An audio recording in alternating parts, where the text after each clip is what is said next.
Hello, campers. Grab your marshmallows and gather around the true crime campfire. We're your camp counselors. I'm Katie. And I'm Whitney. And we're here to tell you a true story that is way stranger than fiction. We're roasting murderers and marshmallows around the true crime campfire.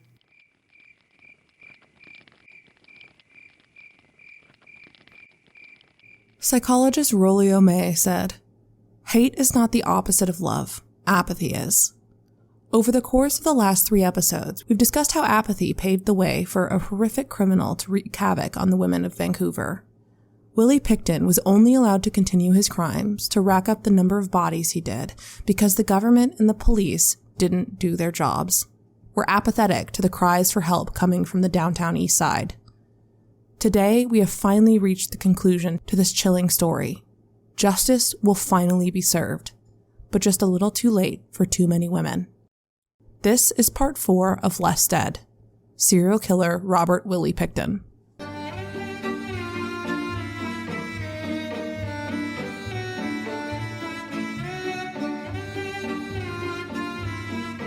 By March, Vancouver PD's Chief Constable Bruce Chambers was sick and tired of hearing about this alleged serial killer in his streets.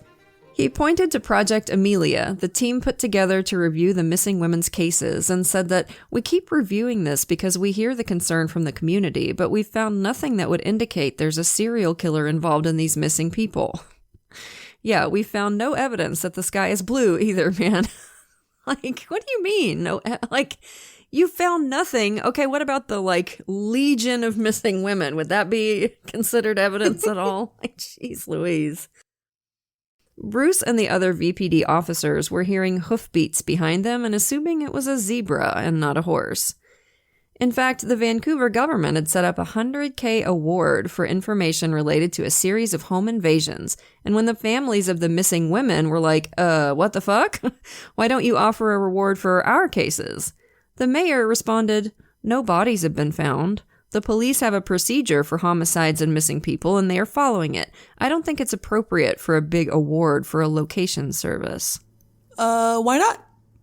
If you're so confident that they haven't been murdered, why don't you offer an award? What's holding you back? Is it because they were sex workers and that wouldn't look good for your campaign? Answer, quickly. In response to being questioned about how the families were close and the women wouldn't have just stopped talking to them, he said, "That's what they say. There's been prostitutes moving around and it never came up before. I didn't get a letter or a phone call from anybody before this, and some of these girls have been missing for a year. All of a sudden, it becomes a major event." I wonder what's different this time, my guy. Maybe it's because these women are genuinely missing? Maybe? He's so close to getting it. So close.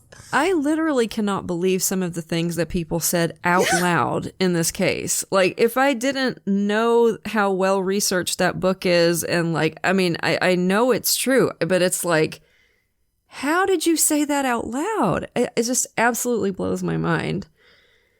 So that being said, the head of Project Amelia, Lori Shaner, was pretty sure there was a serial killer, and she was also pretty sure they had his name. She took the name Willie Pickton to Kim Rossmo in the middle of 1999 and said, "We've got this really good suspect, Robert Pickton. He's got a wood chipper. What do we do next?" He told her that they needed to do surveillance on him, but to not get her hopes up. Such an operation is expensive and takes a lot of manpower. Surprisingly, her supervisor, a woman named Jeremy Field, agreed and asked the Coquitlam RCMP to help out. So 2 things. This case is just full of people with gender-neutral names. Yeah. Jeremy Field, Kim Rossmo. Yeah. It's a really good name. Yeah. And fun fact, she was the first ever canine officer for the Vancouver PD. And also, I don't mean to be reverse sexist, but isn't it weird that most of the people getting shit done in this case and taking the investigation seriously are women? Weird. Almost like they viewed the missing women as people. The RCMP followed Willie for 2 weeks with instructions to stop him if they saw him pick anyone up. But Willie had actually seen the tail and was on his best behavior. But then a problem came up. See, in 1995, 3 sex workers named Tracy Olajide, Tammy Pipe, and Victoria Yonker had been murdered and dumped in the woods in what the police were calling the Valley Murders. They had DNA from that case, and when they compared it to some DNA they'd gotten from Willie and it didn't match, to their tiny, tiny brains, that was it, right? There couldn't possibly be two serial killers operating at the same time. That would be crazy. You can't have two baddies. That's just ridiculous. So their investigation of Willie sputtered and died. Frustrated with the lack of progress, the families put together a rally and memorial service held at a church for their daughters, mothers, sisters, and friends. Carrie Koski's daughter spoke. Stephanie Lane's mom spoke. Angela Jardine's mom sent a letter to be read. It was incredibly moving, and suddenly the tide turned against the mayor and the Vancouver PD. After Kim Rossmo, again, for the umpteenth time, presented findings that suggested that the missing women were probably victims of a serial killer, they finally assigned 2 homicide detectives to Project Amelia. Even then, the project was severely understaffed, but they did do some incredible work that would help the eventual investigation immensely. Most of the officers were doing this work part-time because their superiors wouldn't let them dedicate all their time to it. They set about getting fingerprints, DNA samples, and dental records from current sex workers in case they ended up missing. God, that is dark, isn't it? It's so dark. It makes me fucking nauseous. Lori Shaner also developed a working profile for them to work off of. Their suspect was a man who had, quote, enough social skills to instill trust in his victims in order not to have to use violence to get them, that he was organized, and likely set fantasies with his victim that he sets up ultimately to kill them. Lori had heard that a woman named Lynn Ellingson was talking to friends about witnessing Willie Pickton murdering a woman. Lynn denied this to the police, who had a feeling she was lying. By that time, Lynn was full-on blackmailing Willie. He'd pay her every month or so to keep her quiet. In November of 1999, Wendy Crawford went missing. She had 2 kids and never missed paying her rent. She had issues with drugs, but her family adored her. She worked hard to keep food on the table, and when she went missing, there was a witness. One of her neighbors was a 14-year-old girl named Jennifer. She had seen Wendy in a truck with an ugly-looking man and hadn't seen her again afterwards. When the police came for a wellness check, Jennifer tried to tell them what she'd seen. The response? You're just a kid. You don't even know what you're talking about. Again, how do you say that out loud? Like, don't you know you sound like a movie villain? I just don't get it. Kids notoriously don't have eyes. Then, on December 27th, Jennifer Firminger disappeared. Jennifer was an artist, loved painting and drawing. Her friends called her Jenny. Her boyfriend saw her working that night, but didn't see which car she got in. He said he wasn't a possessive man and knew that Jenny needed to come and go, so he didn't start getting worried until she didn't come home by March of 2000, when he finally reported her missing. Katrina Murphy is an honest-to-God bank robber. I think Stevie Cameron in the book called her an outlaw. She had done 19 heists with her husband, Blair Cody, and she'd just gotten done visiting him in prison where he was doing 20 years for 29 bank robberies. As she said goodbye, he worried about whether or not she had a ride. She didn't, she said, but she'd just walk. It was still light out, and after all, she was tough. I can take care of myself, she said. As she started walking, she realized how cold it actually was, even though it was August. Her luck was good, though, and someone slowed to a stop as she walked along the road. Her first impression of the car was that it was filthy, mud-caked, and hazy with dirt. The interior smelled horrible. She described it as bad meat. Ugh. The man inside turned to her, smiling wide, and said, "Hi." And Katrina thought, Bozo the clown. My God, it's Bozo the clown. The man introduced himself as Willie and told her he was a carpet layer. He offered her some weed, and she agreed, but when she handed the joint back to him, he refused. Yeah, I find it really fascinating that Lori identified the gamifying aspect of Willie's MO, like he'd offer women drugs, and if they agreed, it was a strike against him. He'd pay women for sex, and then that's another strike. He really was playing a sick game of cat and mouse in his head, making it impossible for these women to win. Katrina, who is genuinely a bad bitch, felt terrified, and she couldn't shake it. Her fear was justified when Willie sped past her exit. Her hand reached for the door handle, but quickly realized that the passenger side didn't have one. Ugh. Desperately, she tried to make eye contact with other drivers, hoping they'd remember her if she went missing. Willie started talking. So your husband's in prison, eh? So he wouldn't miss you if you didn't get home tonight? Ugh. Katrina told him that he called her every evening, even when she visited him, and even if he didn't, many people would notice she was missing. Willie kept reassuring her that he'd turn around, take her home, but kept driving in the same direction. She fumbled around her purse, looking for a makeshift weapon, but came up empty-handed. She told him, "You try anything, I'll fucking kill you." Willie seemed amused by this, laughing jovially. He pulled off the highway and started driving in an industrial area. Finally, Katrina felt a pencil in her purse. She gripped it hard, waiting for an opportunity. Willie didn't actually know where he was going. The industrial area he pulled off into ended in a cul-de-sac, which forced him to slow down and turn around. Sensing an opportunity, Katrina used all of her strength and stabbed Willie in the neck and snapped off the tip of the pencil. Hell yeah. She threw herself over him and opened the driver's side door, tumbling out of the moving car into the gravel. She sprinted down the road, scared to look back, scared that he was about to catch up to her. But when she finally dared to look back, he was just standing by his car, laughing. Ha ha ha ha ha. God, it's like a freaking horror movie. Katrina made it to a nearby gas station where the attendant called the cops, and she realized she was bleeding pretty badly from scraping herself on the gravel from her fall. A Mountie came and took her statement and told her that he'd look into it for her, but later, when she was in prison for her bank robberies, nobody followed up. No one even called. Along with Gina Houston, Willie also recruited Dinah Taylor to lure women to his farm for him. Dinah called Willie her sugar daddy and often crashed at his place. She even knew his bank code and would often take money from him. Both Dinah and Gina were kicked out at the Women's Information Safe House anytime they were seen talking to women there, specifically because they knew they were luring women to a man that was on their bad date list. One woman Dinah convinced to go visit Willie was Tiffany Drew, a quiet girl who was abused by her mother. Tiffany's roommate, Ashu, was desperately worried for her when she didn't come home. Ashu knew that Tiffany was a creature of habit, so she called up the community constable Dave Dixon and pestered him for weeks. Finally, he told her Tiffany was in rehab and didn't want to talk to Ashu or anybody else. Why would he lie? This is one of those dreaded he said, she said moments. If you remember, as we discussed last week, Dave Dixon was super, genuinely concerned about the missing women. It doesn't really track that he'd out and out lie to get somebody to stop bugging him. In a later inquiry, he insisted that he didn't even know Tiffany was missing until 2 years later. Do we believe him? I don't know. Maybe he got Tiffany confused with someone else, because I don't know if either party is lying in this case.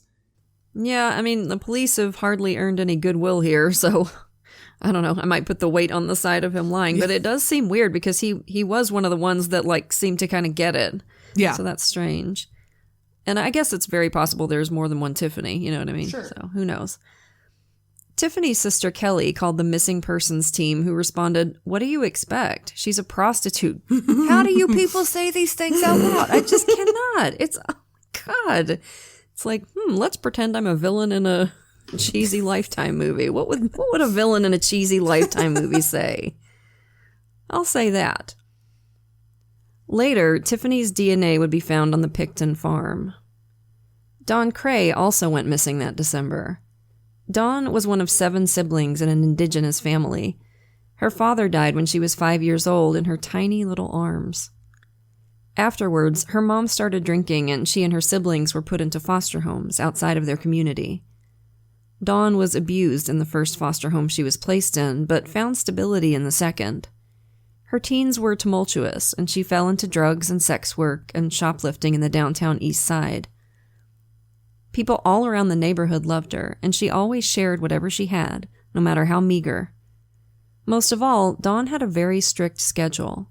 She ate lunch at a local women's center and dinner at Wish.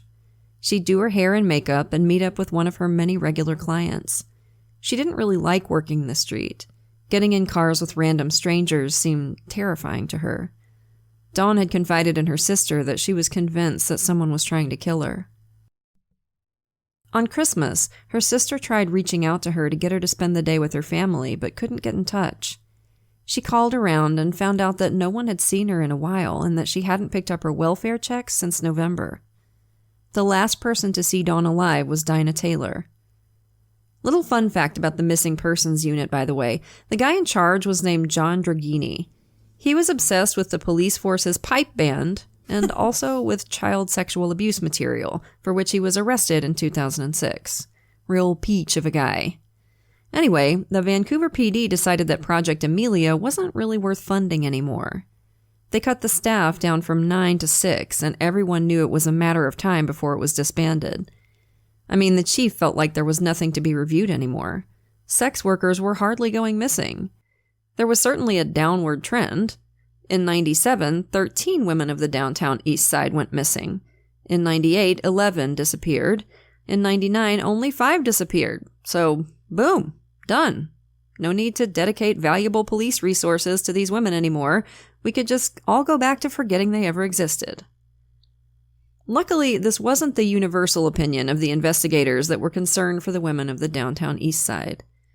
When he heard about the possible dissolution of Project Amelia, Staff Sergeant in the RCMP's Unsolved Homicide Unit, Doug Henderson, called up his buddy in the Serious Crime Unit, a guy named Don Adam. He thought there was some credence to the serial killer route and wanted to know if Don could lend his expertise to help Project Amelia. He put together another task force called Project Evenhanded. If you're keeping a tally, I think we're up to like 4 or 5 now. Yeah. So many task forces. And took the 27 missing cases that Project Amelia thought were most likely attributed to their serial killer. Unlike the Vancouver PD, Project Evenhanded were certain that they had a serial killer on their hands. While Project Amelia had started trying to collect DNA and fingerprints from women who were currently working in the downtown east side, they didn't have access to DNA of the missing women. For that, Project Evenhanded used the downtown east side's cancer center, which offered pap smears to most of the sex workers in the area and kept the records indefinitely. There's a really interesting part of Stevie Cameron's book where she discusses how women doing sex work were more likely to go get medical care than other vulnerable populations, because if they're not healthy, they can't work. Also, they are more likely to be exposed to hepatitis or HIV or other STIs that need to be discovered sooner rather than later. So despite, them being in poor health and being addicted to drugs, they were still going to appointments. That's part of how a lot of women were declared missing, is that they'd miss doctor's appointments, and their doctors were like, they would never do that. Despite the assurances that the danger was over, the women of the downtown east side weren't so sure. Tiffany Drew had been the only one missing in 2000 so far, but with Christmas fast approaching, their antennae were up. The women knew something instinctively that the police hadn't really pieced together yet. Their monster liked hunting between Christmas and New Year. Between 1984 and 2000, 15 of the women had gone missing during the holidays. Sharon Nora Jane Abraham went missing in December of 2000. She's one of the women that we don't know much about. A friend of hers said that she never did drugs or drank and that she was a great mother to her kids, but other than that, we don't know much. She wouldn't even be reported missing until years later. Deborah Lynn Jones also went missing in December of 2000. She was 43 years old and a great singer. She sounded like Janis Joplin and could play the guitar and piano. According to her family, when she disappeared on or around Christmas Day, she was no longer working as a sex worker. Her dream was to go to Nashville and perform full-time. When her family, who immediately noticed that she was gone, tried to report her missing, the police weren't interested. The rate of missing women had dropped. Nothing to see here, folks. And they probably said something like, we can't wait till all the people are... Like, it's just like some evil villain shit again. Like, God knows. Something that strikes me is that apparently to them, there's an acceptable level of missing women. Yeah, I know. It's like not above average. So like, right. What are you bothering us for? Like, I guess I would hope that you would take every missing, like, because even if she fucked off to Montreal or whatever, right? I would hope you'd try to find her, right? Mm-hmm. Because the people who love her and care about her are worried. But fuck them, I guess. Well, you always think, and I've you don't like unsolved cases. I do. So I've watched that show Disappeared, and I've always been interested in missing persons cases. And it seems to be a theme that when somebody you love goes missing, families expect, like the cavalry's going to show up, and like everybody's going to show up. And so often they just get this slap in the face, like complete rude awakening that is not what happens. Yeah. We've talked about this before, where like missing people's families basically have to do a full-time job of harassing the police. They have to go, like, they have to basically camp in the parking lot of the police station. Well, and, a like, lot of times they end up investigating themselves. Because with no training. And I don't know, and I don't know if it's because, there can't be that many missing persons cases where the person is just like fine. Because even if that's the case, evidently there must be. I mean, I have to believe there must be. There must be a lot of cases where it's literally just somebody doesn't want to talk to people anymore and they go away for a while. That's a W. You win. You solved it. Yeah. Good job. Gold star. Like, it's baffling. I don't understand it either. It's frustrating. Get in the comments, police officers. Let us know. I'm sure they're gonna after this. Patricia Rose Johnson's biggest dream was to have a home where her kids could visit her. Patty loved her kids immensely. Each time she got pregnant, she stopped using drugs and drinking to avoid any side effects, and all she wanted was to have a stable place where they could come stay. She had 2 rose tattoos with her son and daughter's names underneath. Her uncle told her that he would help her fill out the welfare application for a rent subsidy to get a place. On February 27th, the day she was supposed to meet her uncle, she didn't show. That threw up a red flag, but what really sent her family into a panic was when she missed her son's birthday on March 4th. Her son knew his mom would never, ever in a million billion years miss the chance to see him. When her family tried to report her missing, they were told by a constable that Patty had left Vancouver to go to Montreal. Her family was dumbfounded. She'd never left the city, let alone the province. It couldn't be true. And, of course, it wasn't. Thankfully, these disappearances lit a fire under Project Evenhanded. While it was generally accepted that the disappearances had slowed down, it was clear that there were still women going missing. And they just kept coming. Heather Bottomley, a smart, funny, popular woman, went missing on April 17th. In March, a hardworking, loving mother with wanderlust, Yvonne Bowen, disappeared after being seen at a crack den with a smelly, balding man. 2 weeks later, on April 1st, Heather Chinnock vanished. She was often seen partying at the Pickton farm. In June, Andrea Joesbury went missing. She was tough and opinionated, and she had been trafficked by a piece of shit 30-year-old man when she was 16. Serena Abbotsway had been abused her entire life. She was addicted to opiates and did sex work to pay for her habit. Once she was beaten and left for dead by a John, putting her in a coma. She often relied on Wish for access to her meds, including an inhaler for asthma. The last night she was seen, she told someone she was going to a party. That was in July. A year before she disappeared, she wrote a poem titled In Memories of My Sisters, in which she wrote, "You were all part of God's plan. He probably took most of you home, but he left us with a very empty spot."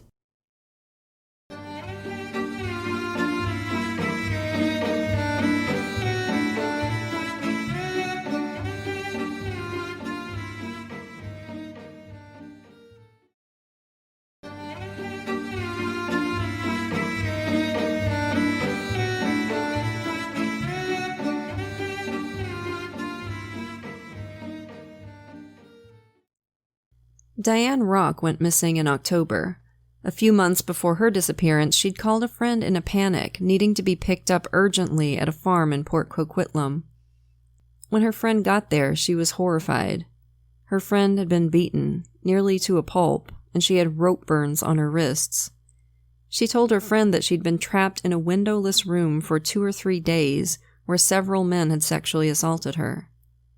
Diane refused to go to the hospital because she was so scared. She was last seen on October 19th.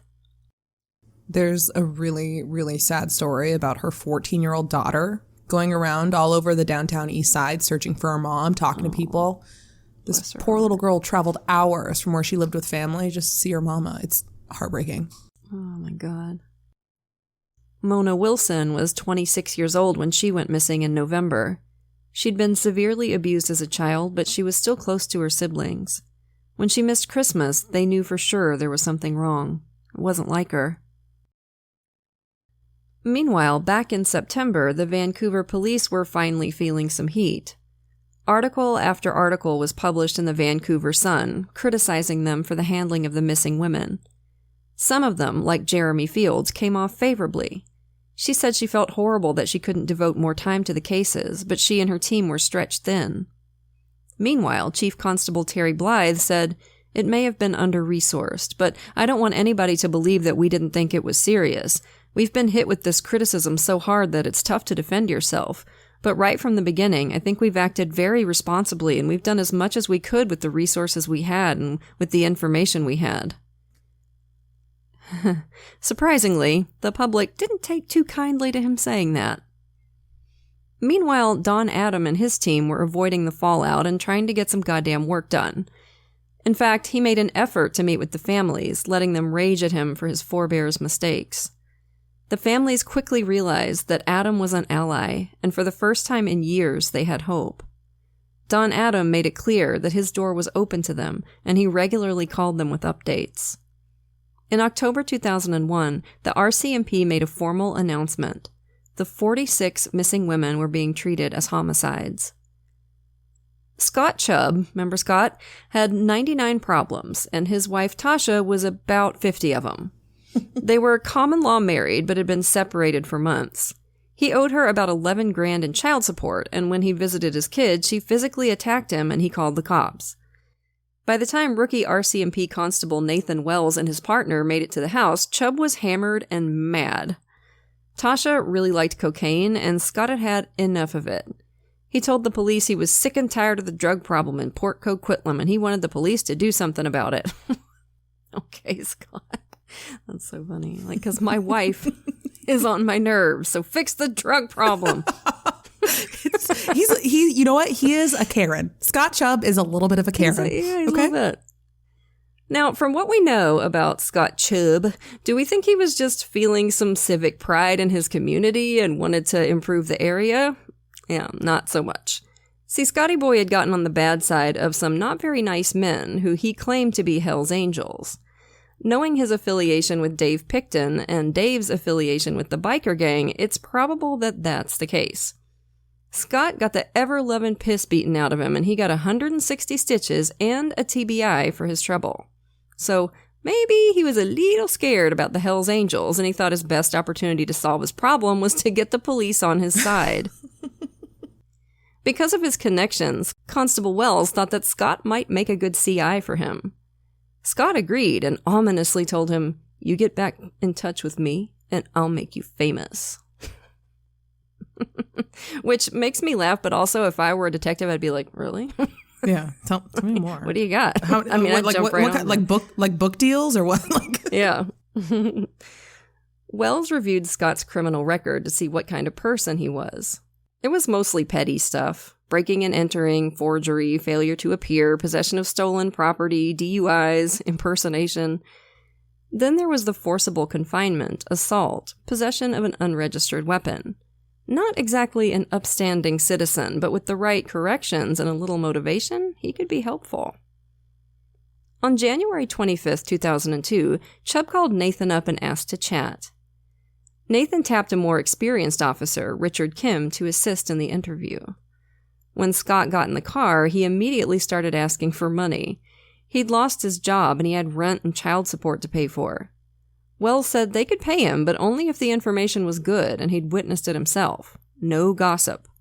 And it wasn't like they'd be cutting him a check today. They'd have to verify his claims and it'd have to result in an arrest before he'd see a dime. Or a loony, or whatever they call him in Canada. Chub gave them the name of some coke dealers and a guy that had a grow operation for marijuana. Unfortunately for Scott, the cops had already identified and apprehended the coke dealers, and weed growers were a dime a dozen out there, so they weren't really worth that much dosh. Certainly not the $700 Scott needed for rent. Scott's mind was spinning like a hamster wheel. Did he know of anything else? His mind wandered to Willie Pickton. Not about the missing women, but about the guns that Willie had in his possession. Willie, in what would be his ultimate signature move, yapped about him. Bragging that he had a MAC-10, a .38 Browning, and a .44 Magnum that he kept in his trailer. Willie let Chub try them out and borrow the .38 along with 4 bullets for home protection, which, again, not surprising considering Scott had pissed off every gang member in the Tri-County area.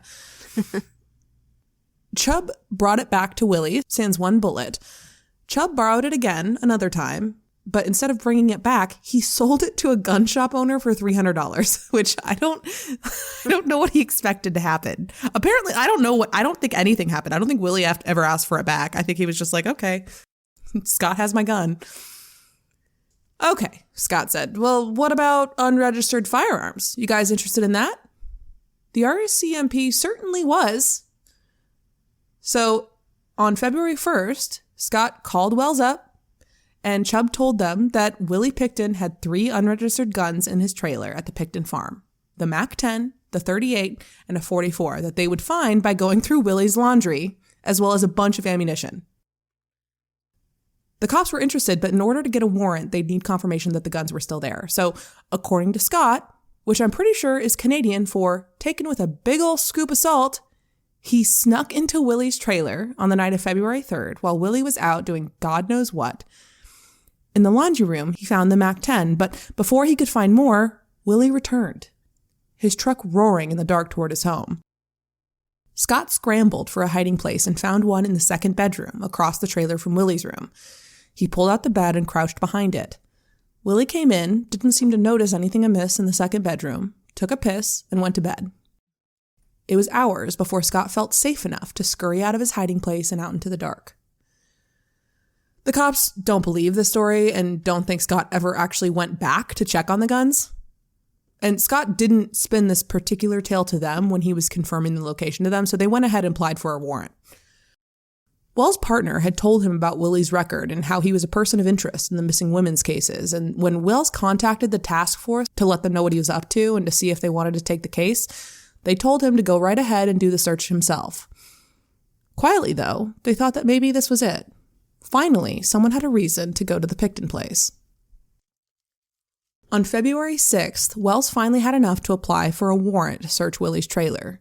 The first application was denied, so it wasn't until 7:40 p.m. that they could finally serve the warrant, which had to be carried out by 9 p.m. that evening.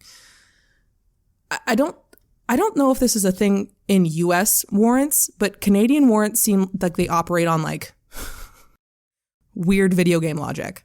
Like you have to serve this warrant by 9 p.m. or else it's bullshit. It's like, okay. I think that's how it works here too. They have really? like a time limit or a window of time that they have to. I think like, so. I could be wrong. If you get a warrant by 7:40 and you have to complete it by 9, that's crazy. Yeah, that is a very tight window. I don't know why it would be that tight. I think it's more likely to be like in the next 24 hours or 48 hours. Yeah, I understand that. Yeah, I understand that because you can't just like wait, and finally, it's not like it's not like get out of free jail card in Uno reverse or whatever.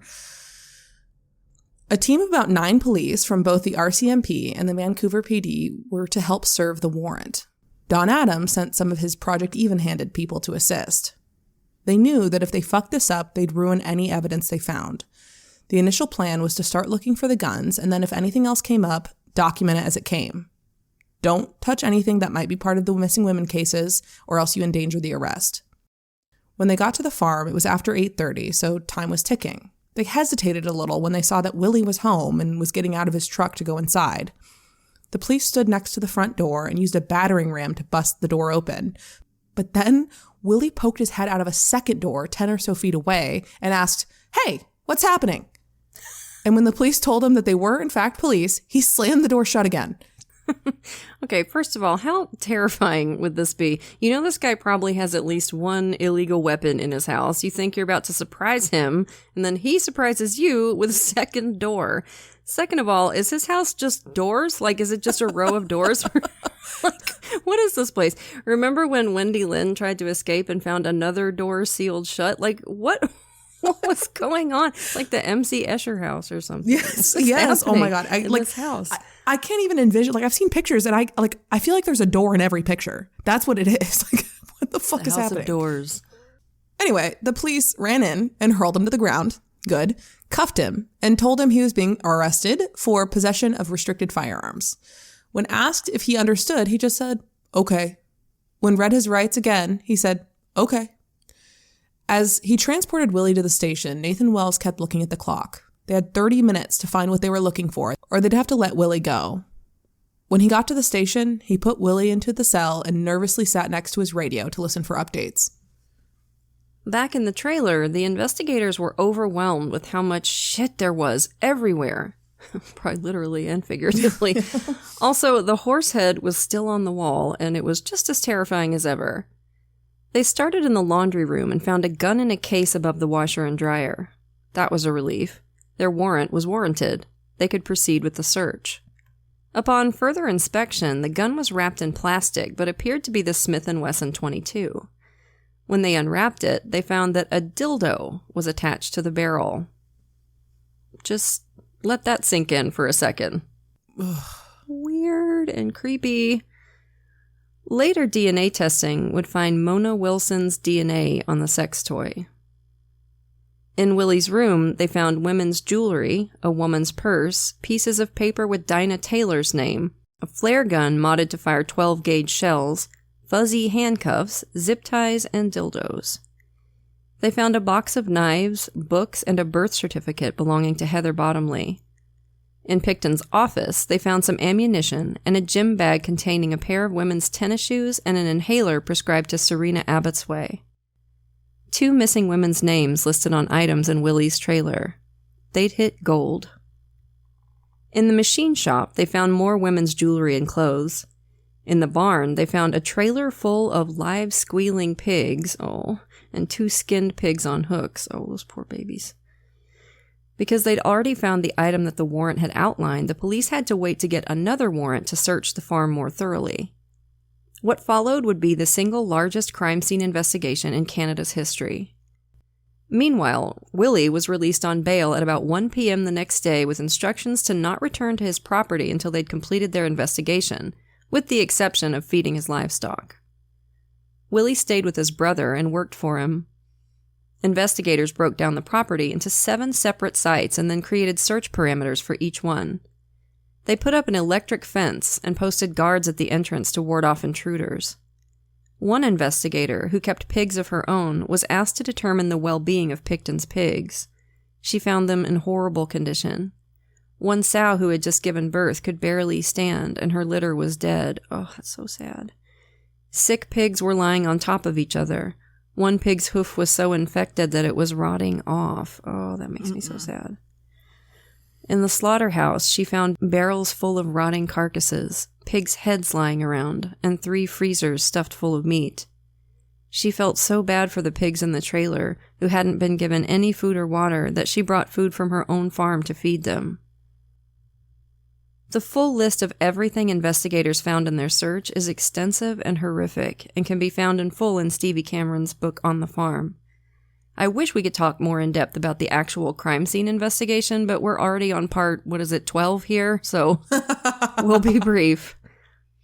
Hundreds of police volunteers assisted in the 18-month search. Some would volunteer for months at a time from across the country and then return home for a bit and come back. They broke the farm up into 220 20-meter squares, took truckfuls of dirt and sifted through it all. They set up conveyor belts to move the sifted dirt away from the search site. In all, they found DNA from 33 women on the Pickton farm. In a bloodstain found in the trailer, they found the DNA of Mona Wilson, the last woman to vanish. Even after Willie was arrested, Scott Chub had stories to tell the cops. Willie once told Chub that Lynn Ellingson was costing him a ton of money and he needed a hitman. Willie gave him some examples of how someone might go about hurting her. He said you could use a syringe filled with antifreeze and inject it into somebody and no one would notice because usually they were junkies and there were track marks that you wouldn't know whether or not she died from that or from heroin or drug overdose. Horrifyingly, that's probably true. Mm-hmm. He also told investigators that every time Willie would slaughter a pig, oh my God, he'd fondle its genitals. Oh my God, that is the worst thing I've ever heard in my life. I'm so sorry. Mm-hmm. Still, after all this, Scott Chub was squirrely when asked if he would testify. Not because he was scared of Willie. He was scared of Dave. The investigators did their best to break through to Willie, and in order to do so, they sent in Dana Lillies. Some of the investigators weren't so sure if a woman could connect with Willie, but Don Adam was sure, and I absolutely agree. I think this was a brilliant idea to send a woman in. Yep. Want to guess what gender those naysayers are? Anyone? Sorry, I guess we're going full bra-burning feminist today. All right, settle down. You're going to summon the ghost of Elliot Rodger. I'm sorry. It's like... There were good dudes, too. Kim Rossmo there were good dudes. Hashtag not all men, okay? But the ones that were like really putting the rubber to the road and like got shit done were women. It doesn't surprise me. I mean, it really doesn't. No. They had Dana go deliver Willie his summons for the gun charges and sent her in with a recorder and a live cell phone at her hip. When she approached, Willie was anxious. He thought she was part of the media, but when she introduced herself as a police officer, he seemed a little less jumpy, which is strange. He went to her car and sat in the passenger seat, and she gently started a conversation with him. He started telling her that he was having a really hard time with the media poking around, and he felt... get ready for it, like Princess Diana because of it. You could have given me all day to try and predict the name he was going to give there. I had to reread that part of the book about 12 times because I was like, who? You felt like who? Yes, I can see no differences between you, Pigman, and Princess Diana. So funny. When she finally gave him the papers, he didn't glance twice at them, just folded them and kept on trucking about his life. He was just a poor farm boy, you see. He helped people all the time. This was all just a big misunderstanding. Lilies would later recall, he wasn't fully acknowledging my presence, and at several periods during the conversation, he became quite emotional and had his head down, and I could see tears dripping from his face onto the floor mat. At some points, there were gut-wrenching sobs. I was able to see his chin trembling with the emotion of his tears. Something about Willie is that he has little catchphrases. And so he kept saying, I'm screwed and tattooed. And that he was innocent. He says this like 20 times. I'm screwed and tattooed.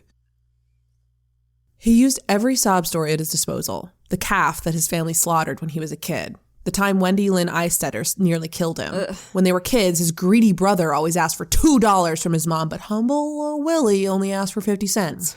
He helped women. He let Gina Houston borrow his truck and didn't expect anything in return. He lent women hundreds of dollars without expecting a dime back.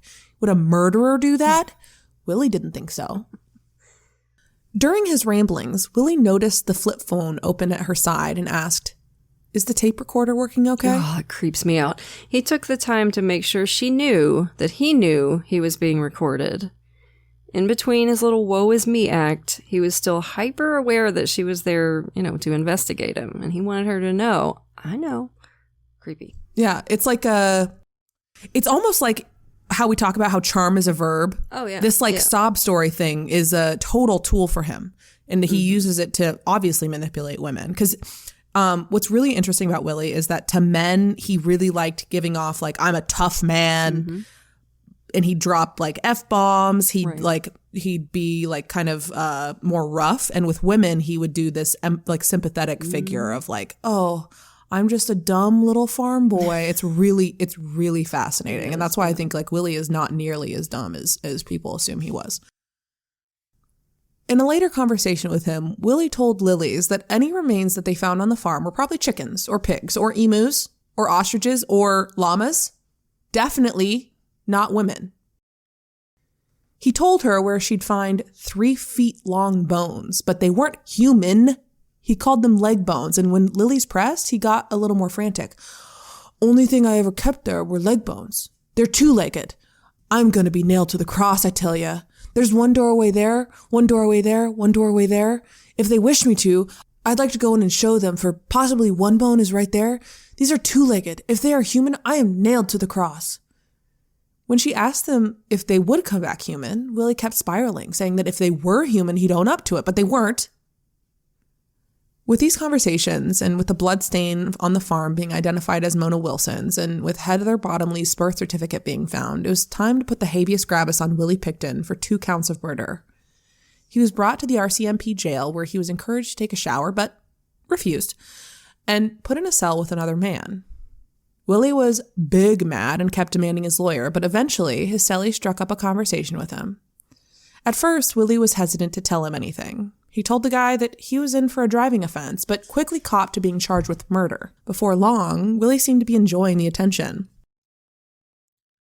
When Willie complained about the media, his cellmate said, "What am I, sharing with some fucking celebrity here or what?" Tickled, and probably preening, Willie started telling his woe-is-me farm boy stories. Then he told his cellmate that the thing with Heather was just a misunderstanding. "This bitch tried to move in with him. She brought all her stuff with her. He didn't know what was going on." In another conversation, Willie bragged about how Port Coquitlam was now being called Pork Coquitlam now. Not port, pork. "I heard of mad cow disease, but now you got fucking pigs eating people? The whole fucking world knows me. All the way to Hong Kong, to everywhere." On the shower issue, Willie said that he was brought up to take baths, and if he couldn't have a bath, he didn't mind smelling like shit. Jesus. Baths. For Willie Pickton, like, just imagine this man just marinating in a lukewarm tub full of his own filth. It's almost worse than nothing. Ugh. Willie Pickton stew is what it was. And you know how? Do you remember how like in pandemic times, back when COVID existed, that was a joke. COVID is still real. Wear a fucking mask. That girl was selling gamer girl bathwater. Yes, I do remember. I'm not going to finish the sentence. I'm not going to finish the thought. But you all know where I'm going. Sorry. If anybody wants to give me a large amount of money for some of my bathwater, just absolutely don't no say problem. that. You were going to get. Remember that time that we offered toenail clippings, and then Shelby from Scary to Sleep was like, "Toenail clippings, girl." Yeah. In his interrogation, Willie was a tough cookie to crack. He constantly said things like "out to lunch" and presented with evidence of his crimes. And "I'm just a poor little farm boy," but still insisted that he hadn't done anything wrong. The out to lunch thing is just, what do you mean? What does that mean? I have no idea. Unfortunately, it was being run by Bill Forty, who, despite being given a game plan by Robert motherfucking Ressler, insisted that the legendary profile didn't know shit and thought profiling was fake science. Oh my goodness. Bob had information wrong about the facts of the case, so they tapped him out. They let Dana Lillies take a crack at him, and she seemed to melt his defenses a little bit, and later, Don Adam presented all of the evidence they'd gathered already. He laid out the facts of the case. In just 2 weeks since the investigation started, they found evidence of 12 missing women at the Pickton farm. They found 4 of Serena Abbotsway's inhalers. They found her blood on her gym bag. They had Scott Chubb's testimony. They had Andy Bellwood's testimony. They had Dinah Taylor's testimony and Lynn Ellingson's testimony. He told Willie, "We're not offering you any deals because we don't have to." He was trying to impress upon Willie that he was well and truly cooked. And finally, Willie seemed to break. He started trying to implicate Scott Chub, but Adam didn't believe him. Willie said he planned to do one more murder, but he got too sloppy. He seemed to understand what Adam needed, and he'd take him right up to the precipice and then retreat. It's honestly chilling. For example, when talking about Mona's murder, Adam asked how he did it. Willie said, "sloppiness." And when asked why he didn't clean up, Willie said, "I was too busy at job sites." When pressed more, he looked at Adam with something approximating affection and said, "You've done your homework." When told that the families wanted answers, Willie shrugged, "Not my problem. Shit happens." Yeah. After the interrogation, Willie returned to his cell with his empathetic roomie. The cellmate told him he was due in court in the morning for 3 attempted murder charges. At this, Willie smiled. He held up his hand, 5 fingers. When the cellmate asked, 5 murders? Willie said no, and held up one hand with the 5 and the other with his hands in a circle. 50? You're shitting me. The cellie then told Willie how he attacked his victims, that there was one successful murder that they hadn't discovered, dumped in the ocean. Willie said, "I did better than that. A rendering plant." The cellmate grinned. "That's gotta be pretty fucking good. Can't be much fucking left." Willie lamented, "Only I was kind of sloppy at the end, too. Getting too sloppy. They got me. Oh, fuck. Getting too sloppy. I was gonna do one more. Make it an even 50. That's why I was sloppy. I wanted one more. Make the big 5-0. His cellmate seemed jarred by this, but Willie plowed on. "You know, they got 48 on the list. I think I'm nailed to the cross." Grumbling as he got ready for bed, he said, "Really fucking pisses me off. I was just gonna do one more, bigger than the one in the States." This was in reference to the Green River Killer, Gary Ridgway, responsible for 48 murders. Then he said, "Let him dig, have fun, play in the dirt. Teeth, we're gonna find fingernails, bones. Yes, oh yes, Mr. Sloppy, sloppy at the end. Just at near the end, just sloppy. But I sure racked their brains, I'll tell ya. Now they didn't know what to say." Now, Willie's cellmate had to leave around midnight to go talk to his lawyer, which is what he told Willie. In reality, his cellmate was an undercover officer who presumably needed about 6 showers to wash the Pickton scent off him. The police, who had been listening to that whole conversation, were absolutely baffled. 49 women. They knew about 48, but 49? What was that? They would never identify the 49th victim. Personally, I think Willie was lying to make himself bigger than Ridgway, but with how badly the cops handled this case, who knows? Based on DNA evidence, Crown prosecutors were able to charge Robert William Pickton for the murders of Marnie Fry, Serena Abbotsway, Georgina Papin, Angela Joesbury, Brenda Wolfe, and Mona Wilson. A jury found him not guilty of 6 counts of first-degree murder, but guilty on 6 counts of second-degree murder. After hearing 18 victim impact statements, Willie was sentenced to life in prison with no possibility of parole for 25 years, the maximum sentence allowed. As he handed down the sentence, the judge said, "Nothing I can say can adequately express the revulsion the community feels at the killings." Willie Pickton was housed at the Port Cartier Institution in Quebec, where he lived until May 19, 2024, when another prisoner, named Martin Spike Charest, speared Willie in the head with a broken broomstick. He was flown to a hospital where he died of his injuries on May 31st. Now, y'all know how we feel about prison justice on this show, but also we hope it hurt. This episode is dedicated to the lost women of the downtown East Side, whose cries for help were ignored by the people that swore to protect them, who all deserved better, who were loved and cherished by everyone that met them. Don Cray's brother told a journalist, "We all have a right to expect that our police forces will do the job they're there to do, and we don't accept that they'll do any less. The lifestyle that my sister pursued should never have figured into whether police did a serious job." And he's right. So that was a wild one, right, campers? You know we'll have another one for you next week. But for now, lock your doors, light your lights, and stay safe until we get together again around the True Crime Campfire. And as always, we want to send a grateful shout out to a few of our lovely patrons. Thank you so much to Amy, Bat Corpse, awesome, Naomi, Jennifer, Jamsey, T Monster, and Shannon Crew A. Awesome names in this one. A whole bunch of just rad names. We appreciate y'all to the moon and back. And if you're not yet a patron, you're missing out. Patrons of our show get every episode ad-free, at least a day early, sometimes even 2, plus tons of extra content, like patrons-only episodes and hilarious post-show discussions. We just posted a Patreon-exclusive episode. It's about a book heist perpetrated by a bunch of stoner frat guys. I will say, it is a really good palate cleanser after this one. Yes, absolutely. I think the last 4 weeks, or more than that, 6 weeks, I have well and truly lost my mind. Yeah, I had a couple picked in. I think I need, actually. Oh, I have. Me too. Mm-hmm. Oh, yeah, dark just one. chilling. So, yeah, book heist, Patreon extra episode we just posted. Check it out. And once you hit the $5 and up categories, you get even more cool stuff. A free sticker at $5, a rad enamel pin or fridge magnet while supplies last at $10, virtual events with Katie and me, and we're always looking for new stuff to do for you. So if you can, come join us at patreon.com/truecrimecampfire. For great TCC merch, visit the True Crime Campfire store at spreadshirt.com. And check out our website at truecrimecampfirepod.com.